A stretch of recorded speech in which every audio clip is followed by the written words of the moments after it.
Selamat malam Precious Girl, kembali lagi di Malam Galau, dimana kita bakal menjawab semua cerita-cerita galau kalian seputar cewek-cewek, dan kita bisa move on bareng-bareng. Jangan lupa kalau kalian punya cerita galau yang kalian bingung banget nih, nggak tahu jawabannya dan butuh teman cerita, sini cerita. Jangan lupa DM ke JH Precious Girl. Nanti kita bakal bacain cerita kalian dan jawab cerita kalian, dan tenang aja, nama pasti dirahasiakan. Hari ini udah ada lagi cerita yang masuk. Mari kita bacakan. Di umur 20-an akhir, saya mulai merasa kesepian. Ku benci sendiri karena melihat teman-teman saya yang satu persatu mulai menikah. Oh ya, agak perih ya. Melihat sosmed di mana teman-teman saya bikin story tentang kehidupan pernikahan, tentang anak mereka yang lucu-lucu. Tiap kali ke undangan saya merasa kesepian karena saya datang sendiri gak sama pasangan, dan saya selalu bertanya dalam hati, kapan saya bisa memakai gaun pernikahan? Ya, gaun pernikahan katanya impian semua cewek ya. Berkali-kali saya dikenalin sama cowok, deket sama cowok, dan semuanya selalu gagal. Aduh, kasihan ya. Kegagalan ini membuat saya mulai rendah diri karena ternyata saya orang yang membosankan dan selalu bukan jadi pilihan. Aduh.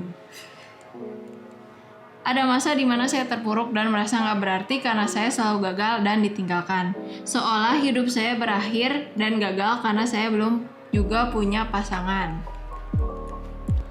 Tiap kali ke mall, lihat pasangan muda, saya merasa terluka dan kesepian karena saya berpikir mungkin saya nggak akan pernah ada di posisi itu, di posisi dimana saya ngerasa kepusingan ngurus anak. Tiap acara keluarga, orang-orang mulai bertanya, kapan kamu punya pasangan? Kenapa kamu belum punya pasangan? Ya itu kenapa sih suka nanya-nanya, aneh deh. Bahkan saya di rumah duka pun ditanya, orang lagi berduka ditambah duka aja.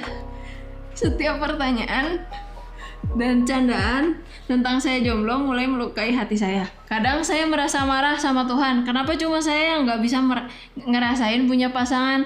Kenapa Tuhan menganaktirikan saya dan membiarkan saya sendirian dan direndahkan orang? Gimana caranya saya menghadapi kesendirian? Asik.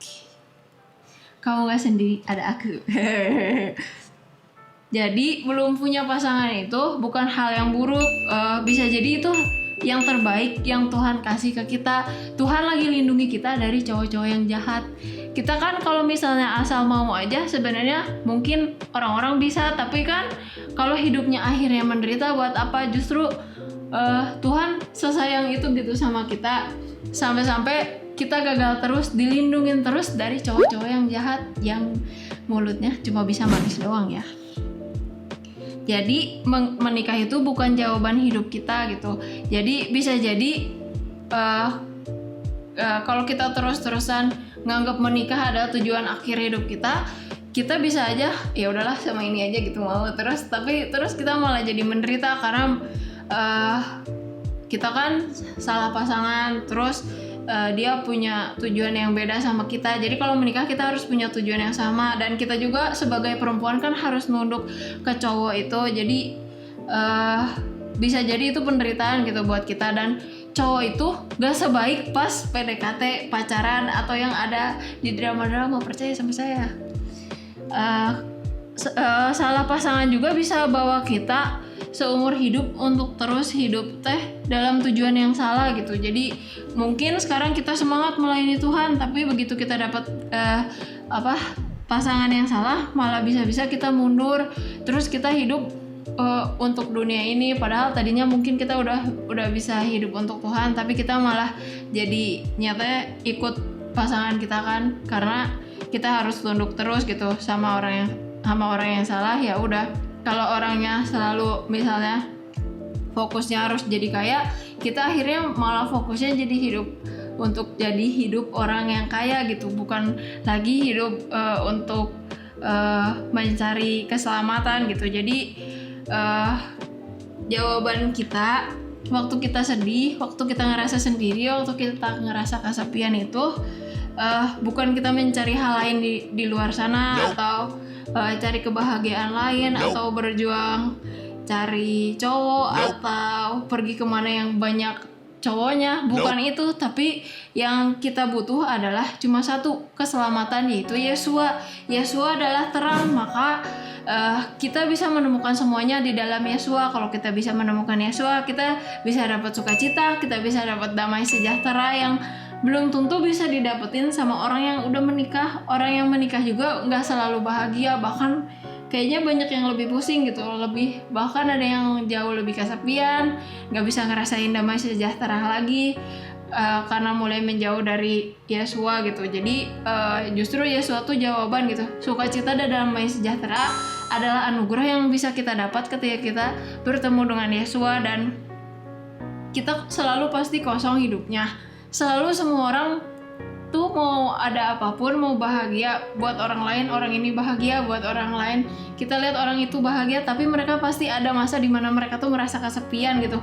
Walaupun mereka punya pasangan walaupun sendiri, tapi mereka pasti ngerasa kekosongan itu gitu. Karena kekosongan itu tuh cuma bisa diisi dengan Yesua gitu.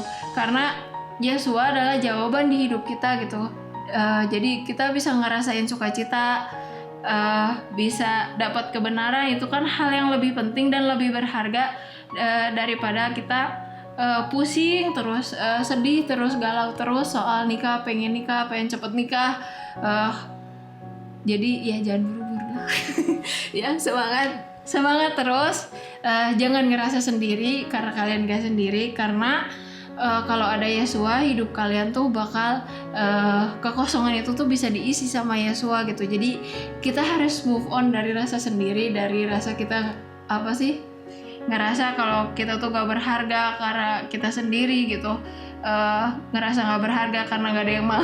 Nah, tenang aja, kita punya Yesua yang selalu mau sama kita dan selalu setia sama kita. Jadi tetap semangat dan terus cari Yesua supaya kita bisa mendapatkan sukacita dan damai sejahtera yang harganya tuh benar-benar mahal, yang bisa kita dapat cuma dari Yesua. Jadi Precious Girl, sekali lagi kalau kalian punya curhatan boleh langsung DM ke JH Precious Girl ya. Jangan lupa subscribe Precious Girl, like videonya, tekan tombol lonceng kalau mau ada notifikasi, dan good night, sweet dream.